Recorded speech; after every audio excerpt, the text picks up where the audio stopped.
Nakatutok si Pangulong Ferdinand R. Marcos Jr. sa sitwasyon ng ating mga kababayang apektado ng habagat sa buong bansa.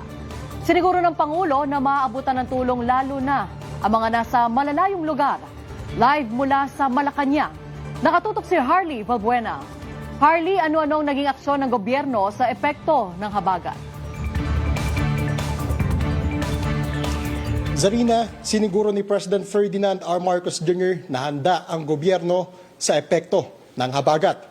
Nakatutok ang iba't ibang government agencies sa pagtugon sa pangailangan ng mga apektadong residente. Kung dati ay ilang oras o araw ang binibilang bago humupa ang baha sa maraming lugar sa Metro Manila kapag malakas ang ulan, ngayon ay mabilis nang humupa ang tubig sa ilang pangunahing kalsada. Ayon sa Department of Public Works and Highways, bunga ito ng isinagawang dredging at paglilinis sa mga daluyan ng tubig, pagsasaayos ng drainage systems, pagpapagana ng pumping stations at regular na pangongolekta ng basura.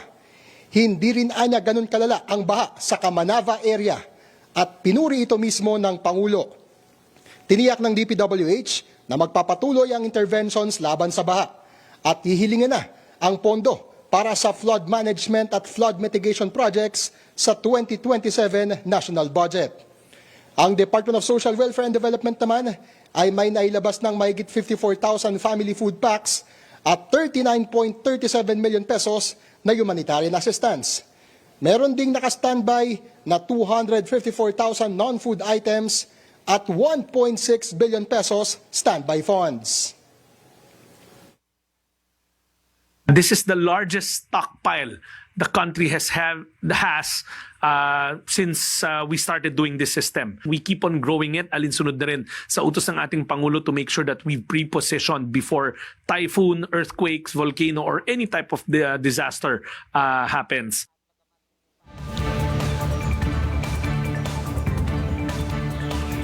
Ayon naman sa Pag-asa, naitala sa Baguio City ang pinakamataas na amount of rainfall mula August 1 to August 9, kung saan ang tubig ulan ay katumbas na ng pang-isa't kalahating buwan.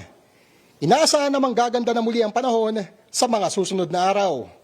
Aktibong nakamonitor si President Marcos Jr. sa sitwasyon at pinangunahan niya ang isang situation briefing sa Malacanang. Ipinatitiyak din ng Pangulo na magtutuloy-tuloy ang tulong at pag-aksyon sa pamamagitan ng buong puwersang pagkilos ng mga ahensya. Ipinag-utos din ng Pangulo na agad na tiyaking na abot ang lahat ng mga apektadong residente, lalong-lalo na sa malalayong lugar.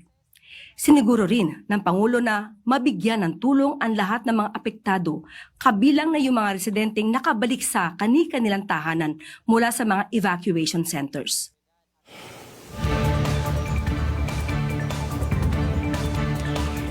Zarina, ngayong hapon ay inanunsyo rin ng Malacanang ang pagtatalaga kay PhilHealth President and CEO Dr. Edwin Mercado bilang bagong kalihim ng Department of Health.